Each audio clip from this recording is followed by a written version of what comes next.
Welcome to scoreboard classes class 9th के chapter 2 polynomial का हम जो एक्सरसाइज 2.1 है उसको हम इस वीडियो में करने वाले हैं। तो जो चैप्टर 2 का इंट्रोडक्शन वाला पार्ट है उसको हमने फर्स्ट वीडियो में कवर कर दिया है। आप उसको जाकर के एक बार जरूर देखिएगा क्योंकि वहां से आपके बेसिक्स क्लियर हो जाएंगे। आइए स्टार्ट करते हैं एक्सरसाइज 2.1 को। तो 2.1 का पहला क्वेश्चन है क्या, find the degree of the polynomials. Clear.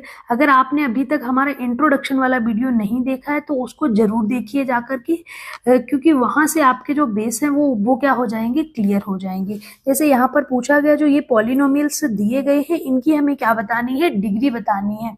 तो डिग्री क्या होती है, हमने आपके लिए यहाँ पर एक छोटी सी डेफिनेशन भी लिख रखी है। डिग्री बोलते हैं the degree of polynomial is the highest power of variables having non zero coefficient.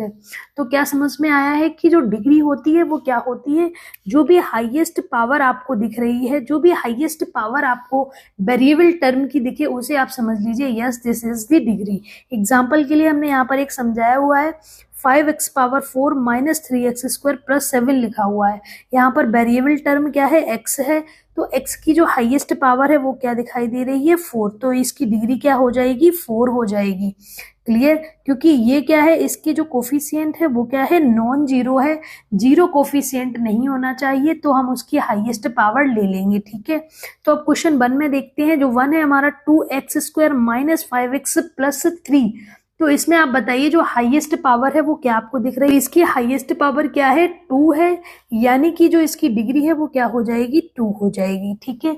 Second part में देखते हैं y का क्यूब प्लस 2y माइनस 1। ठीक है। तो यहाँ पर आप देखिए जो आपके वेरिएबल टर्म है वो है y, और y की जो हाईएस्ट पावर है वो क्या है, 3। तो डिग्री कितनी हो जाएगी, इसकी भी डिग्री हो जाएगी 3। अब जो हमारा नेक्स्ट पॉलिनोमियल है कांस्टेंट पॉलिनोमियल इसको बोलते हैं। यहाँ पर आप देखिए कि आपको कोई वेरिएबल टर्म दिख रहा है, वेरिएबल टर्म दिख रहा है। वेरिएबल टर्म अगर आपको नहीं दिख रहा है इसका मतलब है कि यहाँ पर क्या है, वेरिएबल टर्म नहीं होने का यही मतलब है कि इसकी जो डिग्री है वो क्या हो जाएगी, इसकी जो डिग्री है वो हो जाएगी आपकी 0। क्योंकि आपको वेरिएबल टर्म की जो हाईएस्ट पावर होती है उसको देखना होता है, और यहाँ पर तो वेरिएबल टर्म ही नहीं है तो इसकी डिग्री कितनी हो जाएगी, 0 हो जाएगी। ठीक है। अब इसका फोर्थ पार्ट देखते हैं। फोर्थ पार्ट में लिखा है 4z माइनस 3। ओके। तो वेरिएबल टर्म क्या है, यहाँ पर वेरिएबल टर्म है हमारा यहाँ पर z। क्या है, वेरिएबल टर्म है z, और z की पावर कितनी है, z की पावर है 1। ठीक है। तो ये था हमारा क्वेश्चन नंबर 1 जहां पर आपको डिग्री फाइंड करना था। ठीक है। अब इसका करते हैं second part solve. Second part में बोला गया है right polynomial of degree 1, 2 and 3। ठीक है। डिग्री तो आपको पता ही चल गई, डिग्री क्या होती है, डिग्री पॉलिनोमियल होती है हाईएस्ट पावर। ठीक है। किसकी, वेरिएबल टर्म की। क्लियर। तो जैसे कि हमने यहाँ पर एक और एग्जांपल लिया 3x power 4 minus 2x square plus 5। That means जो डिग्री हो जाएगी, वेरिएबल टर्म हमारे पास x है तो डिग्री कितनी हो जाएगी, 4 हो जाएगी। इसी तरह आपको यहाँ पर अपने खुद से क्या करना है, यहाँ पर पॉलिनोमियल्स बनाना है जिसकी डिग्री क्या होनी चाहिए, फर्स्ट 1 होनी चाहिए, 2 होनी चाहिए और 3 होनी चाहिए। तो आपको यहाँ पर 3 पॉलिनोमियल्स लिखने हैं। ठीक है। तो आप कोई भी नंबर ले सकते हैं। ओके। जैसे मैंने ले लिया है 2, और वेरिएबल टर्म के लिए आपको लेना पड़ेगा x, तो ये हो जाएगा 2x प्लस 1। क्लियर। तो ये क्या हो जाएगी, ये एक पॉलिनोमियल हो जाएगा। कौन सा पॉलिनोमियल हो जाएगा, जिसकी डिग्री क्या है, 1 है, जिसकी डिग्री कितनी है, वो 1 है। ओके। इस पॉलिनोमियल को क्या नाम देते हैं, इस पॉलिनोमियल का आपको नाम भी पता होना चाहिए। इस पॉलिनोमियल का नाम होता है लीनियर पॉलिनोमियल। क्या बोलते हैं इसको, लीनियर पॉलिनोमियल। ठीक है। अब हम करते हैं सेकंड। इसका सेकंड में क्या है, डिग्री 2 वाला हमें पॉलिनोमियल लिखना है। तो सबसे पहले कोई वेरिएबल टर्म ले लीजिए, जैसे कि हमने ले लिया है y ले लिया है वेरिएबल टर्म। ठीक है। और डिग्री को 2 करने के लिए इसकी पावर 2 कर देते हैं। आगे इसका हम कोई भी कोफिशिएंट लिख लेते हैं, जैसे मैंने यहाँ पर 5 लिख लिया है, प्लस कर दीजिए। और यहाँ आगे भी आपको अगर कुछ लिखना है तो लिख दीजिए, जैसे कि मैंने लिख दिया है 2y एंड प्लस का 2 कर दिया है। तो ये क्या बन गया है, ये हमारी डिग्री 2 का एक पॉलिनोमियल बन गया। इस तरह से आप कोई भी पॉलिनोमियल बना सकते हैं, ऐसा हार्ड एंड फास्ट कोई रूल नहीं है कि आपको यही लिखना है, आप अपने तरफ से किसी भी पॉलिनोमियल को बना सकते हैं, ठीक है। तो जिसकी डिग्री 2 होती है, जिसकी डिग्री 2 होती है उस पॉलिनोमियल को क्या बोलते हैं, उसको हम बोलते हैं क्वाड्रेटिक पॉलिनोमियल, क्वाड्रेटिक पॉलिनोमियल बोलते हैं उसको, ठीक है। इसके आपको नाम भी पता होने चाहिए। कि अब लिखते हैं जिसकी डिग्री 3 है, ऐसा पॉलिनोमियल जिसकी डिग्री हमें क्या पता है, 3 पता है। अब हम यहाँ पर ले लेते हैं कोई भी एक वेरिएबल टर्म, मैंने ले लिया है p। अब क्योंकि डिग्री बनानी है हमें इसकी 3, तो इसका कर दीजिए आप क्यूब, क्लियर, इसका क्यूब कर दीजिए। इसके आगे हम किसी भी कोफिशिएंट को लिख सकते हैं, जैसे कि 5 लिख दिया है, 5p क्यूब प्लस आप लिख दीजिए 4p plus 3p square and plus 1 कर दीजिए। तो ये देखिए, ये क्या आपको दिख रहा है, ये आपको दिख रहा है कि इसकी जो हाईएस्ट पावर है p की वो कितनी है, 3 है। तो ये क्या हो जाएगा, डिग्री 3 का पॉलिनोमियल हो जाएगा। ऐसे पॉलिनोमियल को क्या बोलते हैं, ऐसे पॉलिनोमियल को बोलते हैं क्यूबिक पॉलिनोमियल। क्या बोलते हैं, क्यूबिक पॉलिनोमियल, ठीक है। तो आपका जो क्वेश्चन नंबर 2 है ये कंप्लीट होता है। आप करते हैं इसका क्वेश्चन नंबर 3। क्वेश्चन नंबर 3 में बोला गया what are the coefficient of x square and x cube, ठीक है। तो कोफिशिएंट क्या होता है, कोफिशिएंट क्या होता है, सबसे पहले हम ये समझ लेते हैं। तो कोफिशिएंट क्या होता है, ये समझने के लिए आपको ये पता होना चाहिए कि जो भी वेरिएबल टर्म्स होते हैं और उनके आगे जो भी हमें डिजिट लिखा होता है उसी को हम क्या बोलते हैं, उसको हम बोलते हैं कोफिशिएंट ऑफ दैट वेरिएबल।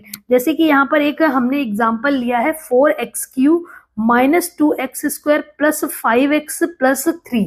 तो अगर आपसे पूछा जाए कि जो xq है ना उसका आपको कोफिशिएंट बताना है, तो हमें सबसे पहले यही देखना पड़ेगा xq कहाँ पर लिखा हुआ है, ये xq लिखा हुआ है।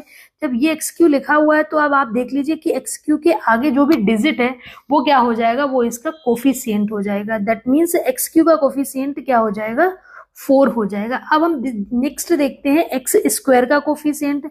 एक्स स्क्वायर के साथ में क्या लिखा हुआ है, 2 लिखा हुआ है, ठीक है। तो इसका कोफिशिएंट क्या हो जाएगा, 2 हो जाएगा, ठीक है। बट आपको जो सबसे ध्यान रखने वाली बात है, जो भी आपके पास डिजिट है उसके सामने अगर माइनस लिखा हुआ है तो साथ में माइनस भी रहेगा, ठीक है। इसीलिए एक्स स्क्वायर का कोफिशिएंट क्या हो जाएगा, -2 हो जाएगा, ठीक है। अब आप अगर आपसे कहे कोई कि एक्स कोफिशिएंट ऑफ एक्स बताइए क्या हो जाएगा, तो आप क्या बताएंगे, एक्स का कोफिशिएंट क्या हो जाएगा, एक्स के सामने क्या लिखा हुआ है 5, तो क्या हो जाएगा, इसका कोफिशिएंट हो जाएगा 5, ठीक है। अब हम क्वेश्चन नंबर 3 को करते हैं। आप बताइए एक्स स्क्वायर का कोफिशिएंट क्या हो जाएगा, एक्स स्क्वायर कहाँ पर लिखा हुआ है, सबसे पहले फाइंड कीजिए एक्स स्क्वायर। तो एक्स स्क्वायर आप देखिए आपको यहाँ पर दिख रहा है एक्स स्क्वायर, क्लियर। आपको कहाँ पर एक्स स्क्वायर दिख रहा है, देखिए ये रहा आपका एक्स स्क्वायर 6x स्क्वायर।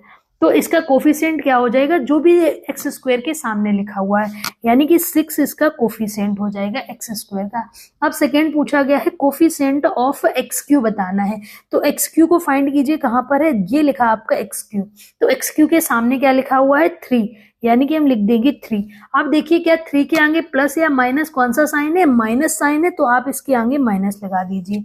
तो एक्स क्यू का कोफिशिएंट क्या हो जाएगा, -3, और एक्स स्क्वायर का कोफिशिएंट क्या हो जाएगा, 6 हो जाएगा, ठीक है।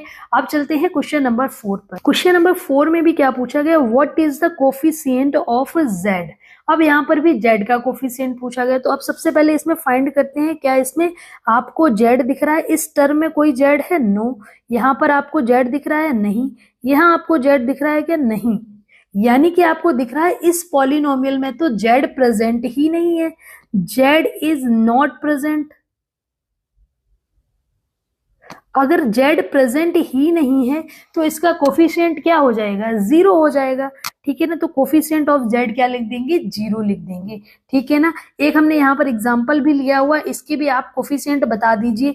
एक्स स्क्वायर का कोफिशिएंट हमने क्या बताया है, देखिए एक्स स्क्वायर के सामने क्या लिखा था, 2, और अगर हम यहाँ देखते हैं कि माइनस है तो माइनस लगा देंगे, ठीक है। अगर कोई पूछता है एक्स क्यू का कोफिशिएंट क्या हो जाएगा, तो आपको दिख रहा है कितना हो जाएगा, 7 हो जाएगा। आप बताइए कि एक्स का कोफिशिएंट क्या होगा, देख करके x के आगे क्या लिखा हुआ है, 5, तो 5 किसका कोफिशिएंट हो जाएगा, x का हो जाएगा, क्लियर। यहाँ तक आप चलते हैं, इसका जो 5th एंड लास्ट वाला क्वेश्चन है उसको सॉल्व करते हैं और ये एक्सरसाइज कंप्लीट हो जाएगी, ठीक है। What is the constant term of the polynomial, क्या पूछा गया, यहाँ पूछा गया कि पॉलिनोमियल ये जो गिवन है इसमें कांस्टेंट टर्म क्या होता है। आइए कांस्टेंट टर्म को सबसे पहले समझ लेते हैं। कांस्टेंट टर्म क्या होता है, that does not contain any variable, ठीक है।